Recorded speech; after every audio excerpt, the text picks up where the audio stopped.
My friends, look how I start my video today with an LFA on my background, and also that's a new Supra, but this is from a friend of mine, Hector Jabon, in the Dominican Republic, that love that car. It's a B10 5 or maybe 6.0 liter in the engine. I don't know, it's a big engine inside, but we can see how beautiful it is in a perspective. Wow, look this car, so amazing. We're gonna where's the interior inside.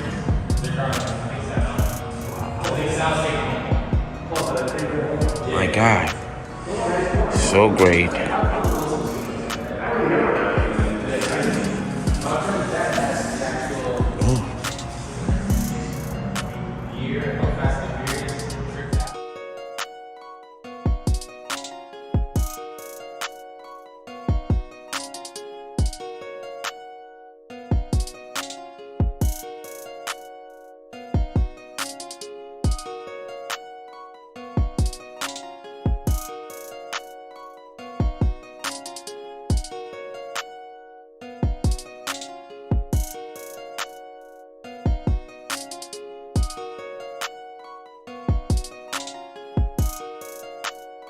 USS Intrepid. On December 12, 2011, ownership of the Space Shuttle Enterprise was officially transferred to the Intrepid Sea, Air and Space Museum in New York City. On April 27, 2012, Enterprise was flown from Dulles International Airport for a flyby over the Hudson River, New York's JFK International Airport, the Statue of Liberty, the George Washington and Verrazano Narrows bridges, and several other landmarks in the city in an approximately 45-minute final tour, landing at JFK International Airport. Also known as the Fighting Eye, is one of 24 Essex-class aircraft carriers built during World War II for the United States Navy. She is the fourth U.S. Navy ship to bear the name. Commissioned in August 1943, Intrepid participated in several campaigns in the Pacific Theater of Operations, including the Battle of Leyte Gulf. Decommissioned shortly after the end of the war, she was modernized and recommissioned in the early 1950s as an attack carrier, CVA, and then eventually became an anti-submarine carrier, CVS. In her second career, she served mainly in the Atlantic, but also participated in the Vietnam War. She was the recovery ship for a Mercury and a Gemini space mission. Because of her prominent role in battle, she was nicknamed the Fighting Eye. While her frequent bad luck and time spent in dry dock for repairs, she was torpedoed once and hit in separate attacks by 4 Japanese kamikaze aircraft, earned her the nicknames Decrepit and the Dry Eye. Decommissioned for the second time in 1974, in 1982 Intrepid became the foundation of the Intrepid Sea, Air and Space Museum in New York City. Service history. The keel for Intrepid was laid down on December 1, 1941 in shipway tent at the Newport News Shipbuilding and Dry Dock Company, Newport News, Virginia, days before the Japanese attack on Pearl Harbor and the United States entrance into World War II. She was launched on April 26, 1943, the 5th Essex-class aircraft carrier to be launched. She was sponsored by the wife of Vice Admiral John H. Hoover. On August 16, 1943, she was commissioned with Captain Thomas L. Sprague in command before heading to the Caribbean for shakedown and training. She thereafter returned to Norfolk, before departing on December 3, bound for San Francisco.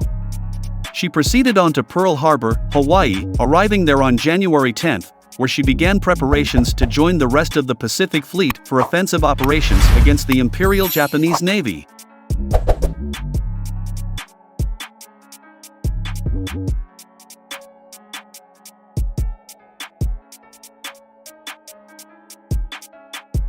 World War II. Central Pacific Operations. Intrepid off Hunters Point in June 1944, her deck loaded with aircraft to be transported to the Pacific Theater. Intrepid joined the Fast Carrier Task Force, then Task Force 58, TF-58, for the next operation in the island hopping campaign across the Central Pacific, the Gilbert and Marshall Islands campaign. On January 16, 1944, Intrepid, her sister ship Essex, and the light carrier Cabot left Pearl Harbor to conduct a raid on islands in the Kwajalein Atoll from January 29 to February 2. The three carriers' air group destroyed all 83 Japanese aircraft stationed on Roina in the first 2 days of the strikes, before Marines went ashore on neighboring islands on January 31st in the Battle of Kwajalein. That morning, aircraft from Intrepid attacked Japanese beach defenses on Onyubing Island until 10 minutes before the first Marines landed. The Marines quickly took the island and used it as a fire base to support the follow-on attack on Roy. After the fighting in the Kwajalein Atoll finished, on February 3, Intrepid and the rest of TF-58 proceeded to launch Operation Hailstone, a major raid on the main Japanese naval base in the Central Pacific, Truk Lagoon. From 17 to February 19, the carriers pounded Japanese forces in the lagoon, sinking 2 destroyers and some 200,000 GRT of merchant ships. The strikes demonstrated the vulnerability of Truk, which convinced the Japanese to avoid using it in the future. Intrepid did not emerge from the operation unscathed, however. On the night of 17 to 18 February, a Japanese torpedo bomber, given the designation Raid Easy by Intrepid CIC-4, scored a hit on the carrier near her stern. The torpedo struck 15 feet 5 meters below the waterline, jamming the ship's rudder to port and flooding several compartments. Sprague was able to counteract the jammed rudder for 2 days by running the portside screw at high speed while idling the starboard screw, until high winds overpowered the improvised steering.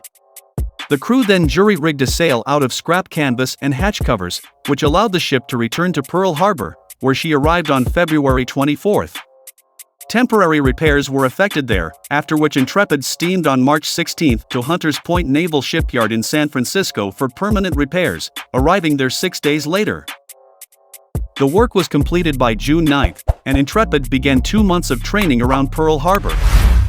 Starting in early September, Intrepid joined operations in the Western Caroline Islands. The Fast Carrier Task Force was now part of the 3rd Fleet under Admiral William Halsey Jr. and had been renamed Task Force 38. On the 6th and the 7th of September, she conducted airstrikes on Japanese artillery batteries and airfields on the island of Peleliu, in preparation for the invasion of Peleliu.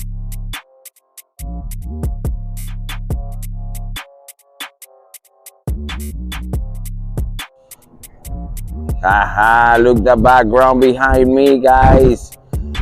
Look the city. That's the reason why you have to be a financial freedom person. If you have the product, if you have your website, and you know how to sell online, you're gonna be a successful person daily in your life. Let me tell you, subscribe, smash the like button, share this content, and comment on this video if you wanna be a financial freedom person like I am. I live daily like a tourist, in one place going to another, in one side of the city going to another, now hanging out with friends. And let me tell you, you can do so as well. I have the system, I have the way that I can teach you how to sell online, how to be viral, how you can sell through Instagram, Facebook, TikTok, and also be a YouTuber like the way I am. Also, you will want to have the possibility to upload your website and have an autoresponder to welcome everyone to join your website and grab their email, grab their telephone number to text messages, or send email to with your offer daily. And let me tell you, you don't have to be looking everyday clients. You only have to grab their emails and send every day your offers, instead that you have to looking for people that people are looking for you. Instead that you have to struggle looking for people to sell, you were gonna have the same client from yesterday and sell it today if you have a new offer, or continue selling the same offer if you like to. But the best option that I will give you guys is the traffic. The traffic is the most important thing that a company or person or salesperson need to sell every day. Even though that you sell online or not, let me tell you, you have to be on the spot, because if you are on the spot, you're not gonna have any trouble doing your business daily. Also, I will gonna give you as well 200 leads daily. The leads are the people that you're gonna sell it online. You only have to sell your offer to them daily. You will gonna have the people that you are requesting to sell your offer.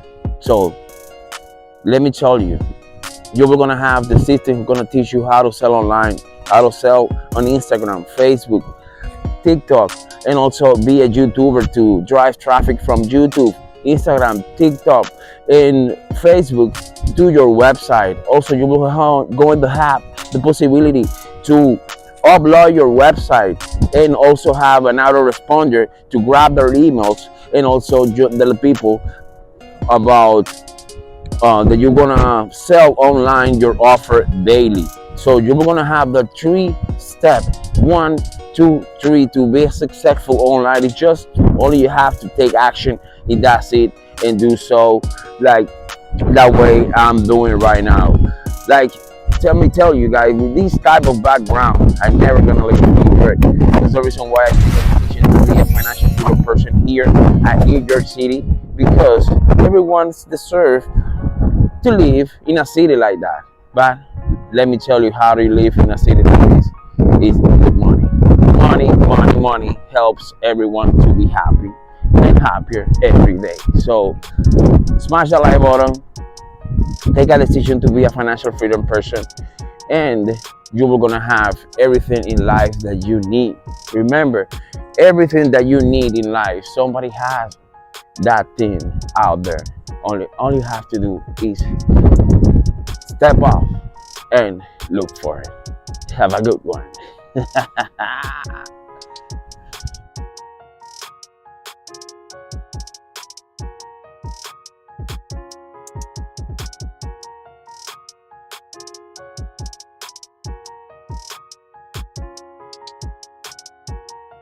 Minutes after he was located by land-based search aircraft, 2 helicopters from Intrepid, carrying NASA officials, medical experts, Navy frogmen, and photographers, were airborne and headed to the rescue. One of the helicopters picked him up over an hour later and flew into the carrier, which safely returned him to the United States. Intrepid spent the summer of 1962 training midshipmen at sea, and received a thorough overhaul at Norfolk in the fall, too. On January 23, 1963, the carrier departed Hampton Roads for warfare exercises in the Caribbean. In late February, she interrupted these operations to join a sea hunt for the Venezuelan freighter Anzoátegui, which had been hijacked by a group of pro-Castro mutineers led by the second mate, citation needed. After the mutineers had surrendered at Rio de Janeiro, the carrier returned to Norfolk on March 23. Intrepid operated along the Atlantic coast for the next year from Nova Scotia to the Caribbean, perfecting her anti-submarine techniques. On June 11, 1964, she left Norfolk carrying midshipmen to the Mediterranean for a hunter-killer at sea training with the 6th Fleet. While in the Mediterranean, Intrepid aided in the surveillance of a Soviet task group. En route home, her crew learned that she had won the coveted battle efficiency for anti-submarine warfare during the previous fiscal year. In the fall of 1964, the carrier operated along the East Coast. In early September, Intrepid entertained 22 NATO statesmen as part of their tour of U.S. military installations. Between the 18th and the 19th of October 1964, Intrepid was at Yorktown for ceremonies commemorating Lord Cornwallis's surrender 183 years before. The French ambassador attended the ceremony and presented the U.S. with 12 cannon cast from molds found in the Bastille, replicas of those brought to American forces by Lafayette, too. On the night of November 21, during a brief deployment off North Carolina, Airman Jenner Sanders, who had fallen overboard while driving an aircraft towing tractor, was rescued. In early 1965, Intrepid began preparations for a role in NASA's first manned Gemini flight, Gemini 3. On March 23, Lieutenant Commander John Young and Major Gus Grissom in Molly Brown, the Gemini 3 spacecraft, splashed down some 50 nmi, 90 kilometers, from Intrepid, after the first controlled re-entry into the Earth's atmosphere ended their 3-orbit flight aboard Gemini 3. A Navy helicopter flew the astronauts to Intrepid for medical examination and debriefing. Later, Intrepid retrieved Molly Brown and returned the spacecraft and astronauts to Cape Kennedy, too.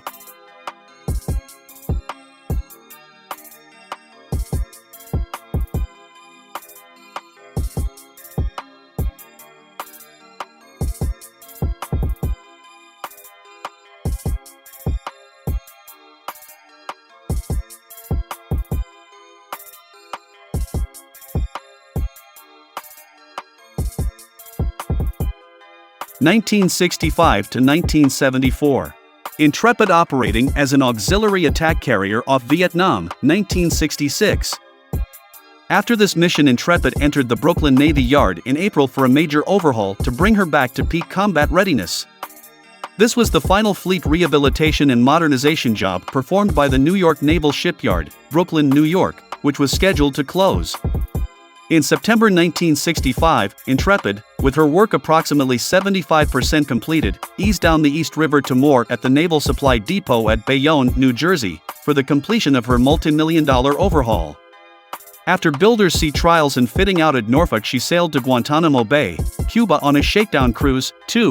From April 1966 to February 1969, Intrepid made 3 Vietnam deployments, with carrier Air Wing 10 embarked. Mid-1966 found Intrepid with the Pacific Fleet off Vietnam.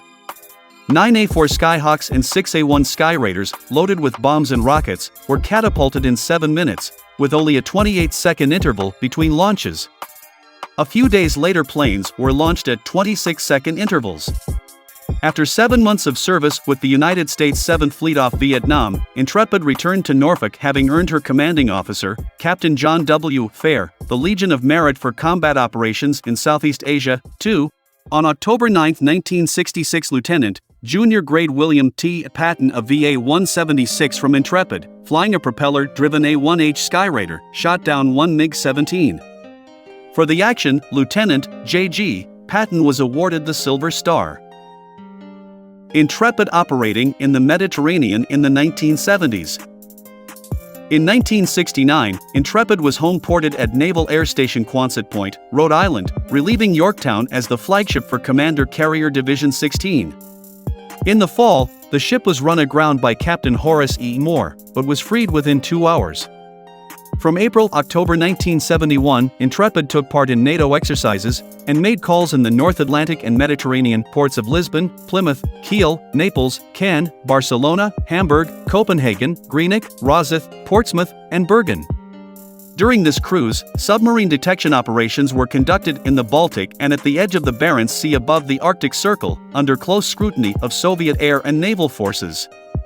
She subsequently returned to her home port to be refitted.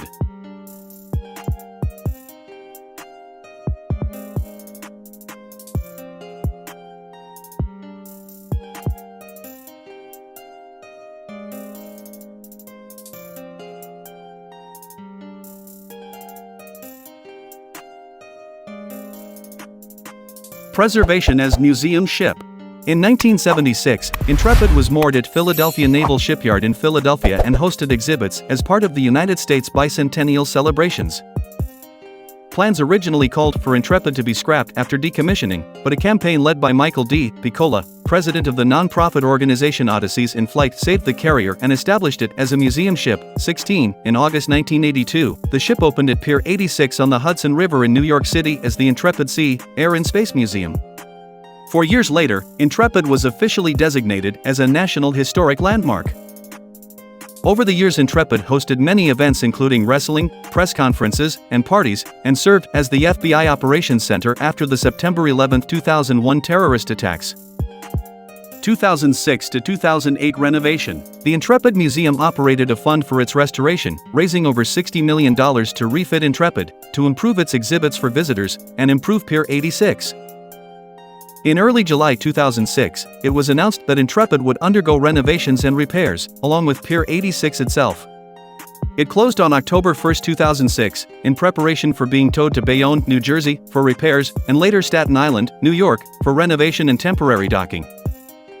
On November 6, 2006, the aircraft carrier could not be moved due to 24 years' worth of accumulated silt. A $3 million program dredged away the mud and silt over 3 weeks.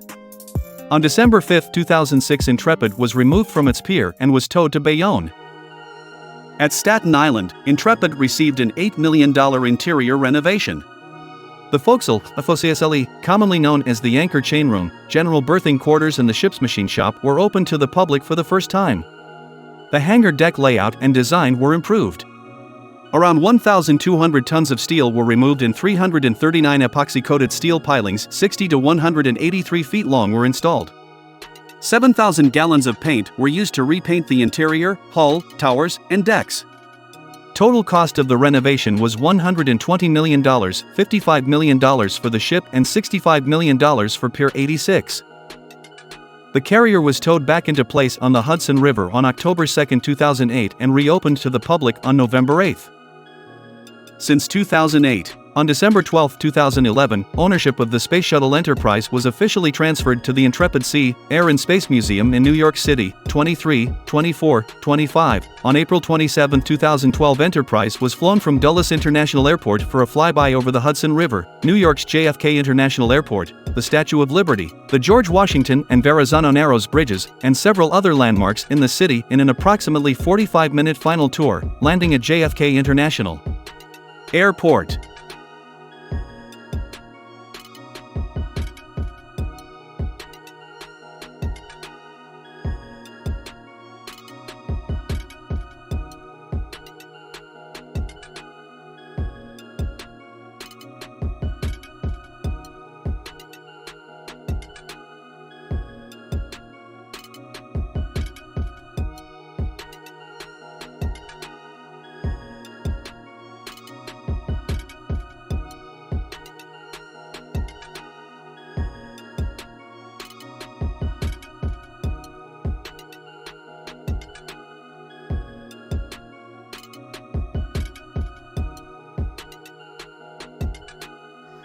Watching the USS Intrepid 140 scale replica made of Lego bricks. What do you think, guys, about this?